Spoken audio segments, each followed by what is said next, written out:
Olá, amigos. Ótima tarde para você. Neste fim de semana, o Uberaba foi a Poços de Caldas encarar a Caldense. Nem para um, nem para o outro. Deu empate lá no sul de Minas. Veja os gols.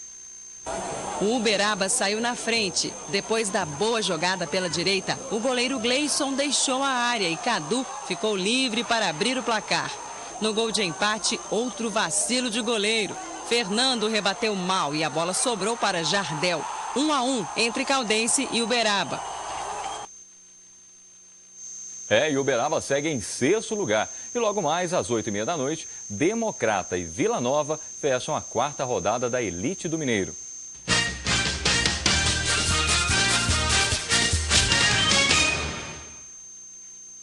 E no jogo dos desesperados, o Boa levou a melhor sobre o Fluminense de Araguari. Mas que foi uma partida bonita, isso não foi não.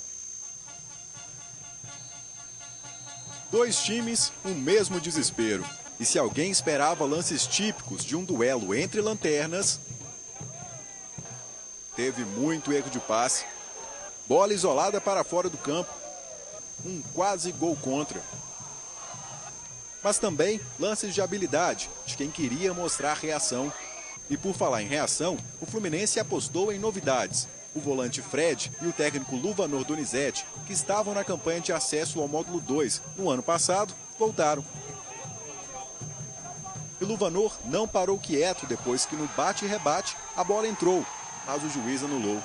E muito menos quando a bola sobrou na entrada da área para Paulão bater no cantinho e marcar o primeiro gol do Boa no campeonato. No segundo tempo, o time que leva o nome de Ituiutaba, mas está em Varginha, trocou o uniforme, voltou de vermelho. E o Fluminense manteve a postura de ataque. Mas na principal chance de empate do time de Araguari, Jonas chutou para fora.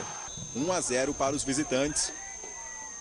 Alívio para o Boa, desespero para o Fluminense de Araguari. Foram 3 jogos, 3 derrotas, 10 gols sofridos e só 1 marcado. Luvanor, uma volta para o time num momento bem complicado, né?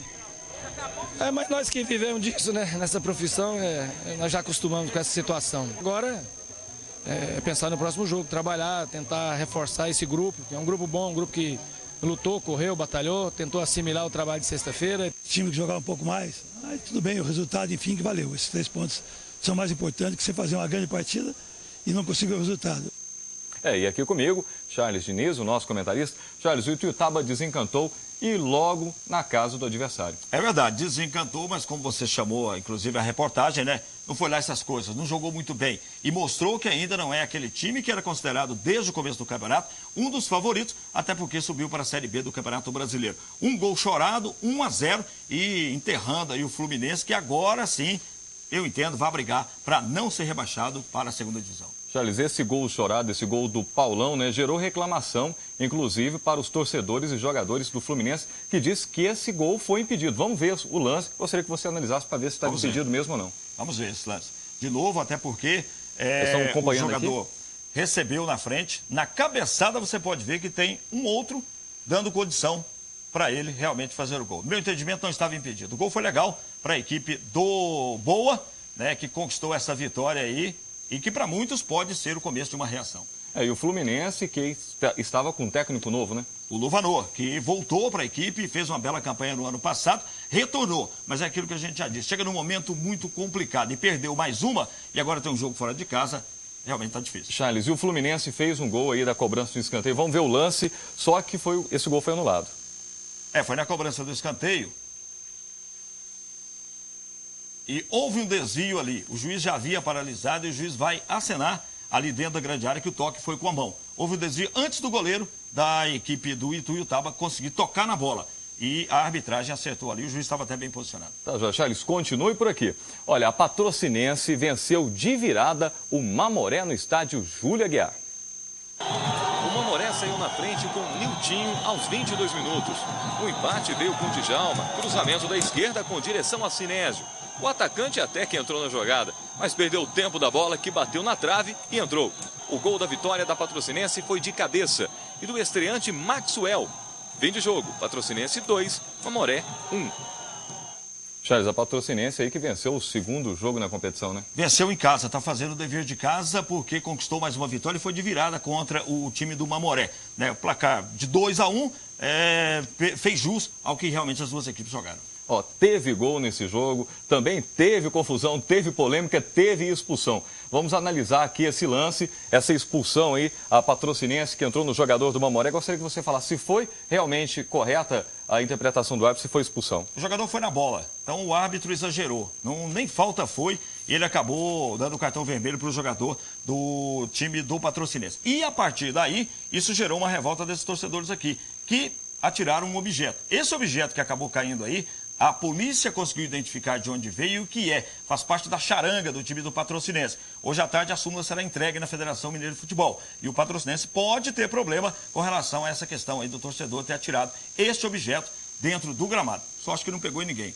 Pode perder até mando de campo, né? Exatamente. Cabe exatamente a perda de mando de campo. A torcida tem que ficar muito ciente, ter muita calma nessa hora, porque pode acabar prejudicando o time. O torcedor tem que ajudar a equipe, né? E nesse caso do Patrocinense, ainda que não pegou em ninguém, mas pode ser que tome aí uma advertência ou até uma suspensão. E tem mais jogo. Olha, no clássico dos líderes, adivinhem só o que fez a diferença no jogo. São Marcelo Cruz e São Leoman. Nas arquibancadas, torcedores animados e, como sempre, à espera de gols. De preferência, muitos gols. Mas quando os goleiros se destacam na partida, a vibração e o grito é por conta de defesas de tirar o fôlego. Foi assim no jogo entre a URT e o Uberlândia. No primeiro tempo, a URT deu pouco trabalho para Marcelo Cruz. Logo no início do segundo tempo, Marcelo Cruz foi testado pelo ataque da URT e salvou o Uberlândia. Em seguida, aos 5 minutos, foi a vez do teste de Leonan, mas Thiago Azulão cruzou na medida para Heraldo de cabeça balançar a rede. Uberlândia 1-0. Depois do gol, o Verdão pressionou mais. Mas do outro lado estava Leonan, que fez defesas extraordinárias e salvou a ORT pelo menos 4 vezes. No contra-ataque, aos 29 minutos, Hanner recebeu de frente para a grande área e mandou uma bomba no ângulo, sem chance de defesa, e empatou o jogo. Animado, o time da casa insistiu e foi para o ataque. Celinho invadiu a pequena área e foi derrubado. Pênalti. Mas a tarde foi dos goleiros e brilhou a estrela de Marcelo Cruz, que pulou no canto certo e salvou o Uberlândia da derrota. Final URT 1, Uberlândia também 1. Tivemos chance de virar o jogo. E mérito também para o goleiro do Uberlândia, excelente goleiro, que salvou também. Nós estamos ali para isso, né? Para quando a gente for exigido, nós temos que dar conta do nosso recado, já que seria uma grande injustiça em sair daqui com uma grande derrota. Com esse resultado, a URT continua na liderança da chave por causa do saldo de gols. E na avaliação dos dois técnicos, o empate não foi um mau negócio. Pela grandeza do URT, pela pungência aí do seu torcedor, pela atmosfera que estava no estádio, não pode ser considerado um mau resultado, não. No final acabou sendo um jogo equilibrado. Tivemos a chance na mão de ganhar o jogo, né? Desperdiçamos, mas faz parte de um grande jogo. Eu acho que são dois times qualificados para chegar. Charles, na sua opinião, esse empate foi um bom resultado para as duas equipes? Para as duas equipes, porque o Uberlândia perdeu gols demais e no final o pênalti acabou, defendido pelo goleiro, acabou salvando o Uberlândia. Agora, para o URT, correu atrás e conseguiu aí esse empate com o Uberlândia, que foi um ótimo resultado. E por falar em pênalti, teve um lance aqui que nós vamos conferir aqui no monitor, que a URT reclamou que o árbitro deveria ter dado o pênalti a favor da URT. Foi ou não foi? Não foi. O jogador do Uberlândia toca na bola, o choque com o goleiro foi inevitável. Não foi pênalti em cima do Ditinho, não. Então a arbitragem agiu corretamente nesse jogo também. Acertou no lance, acertou nessa não marcação de pênalti. Tá, João, agora vamos ver como é que ficou a tabela com o fim dessa terceira rodada, modo 2, que está super movimentado. A URT que segue como líder, né? Líder do campeonato, 7 pontos junto com o Uberlândia, tem 2 gols de saldo a mais do que o Uberlândia. O Patrocinense chega à terceira posição. Ituiutaba em 4º lugar. E aí é o seguinte, Ituiutaba e Mamoré com 3 pontos, eles vão brigar pela outra vaga. O Fluminense entendo que não se classifica para a sequência do campeonato. O Fluminense que está com 9 gols negativos no saldo de gols, hein? Para tirar essa diferença de pontos e de gols vai ser difícil. Tem que brigar agora para não cair, né? Claro que está no início da competição, mas tem que brigar para não cair, né? Tem que brigar. E os jogos são muito difíceis daqui para frente para o Fluminense. O que ele tinha que fazer em casa, que seria contra o Uberlândia de Ituiutaba, não conseguiu fazer nada. Para a gente terminar, quarta-feira tem mais módulo 2 do Mineiro. Módulo 2 com 3 jogos importantes para a sequência do campeonato. O Boa e Uberlândia em Varginha, Mamoré e Fluminense em Patos de Minas, o Patrocinense e o RT em Patrocínio. Então, Charles, muito obrigado pela sua participação, uma ótima semana para você. Muito obrigado e semana boa de futebol. Tá certo. Olha, e o Uberlândia venceu mais uma neste fim de semana. O adversário desta vez foi o Vila Velha do Espírito Santo. Pela 6ª rodada do retorno do Novo Basquete Brasil, o Uberlândia passou fácil pelo Vila Velha, 77-55. O Ala Soró foi o cestinha da partida com 17 pontos. O pivô Cipollini também foi destaque do jogo, ao anotar um duplo-duplo, 14 pontos e 10 rebotes. Uberlândia segue em terceiro lugar na tabela de classificação.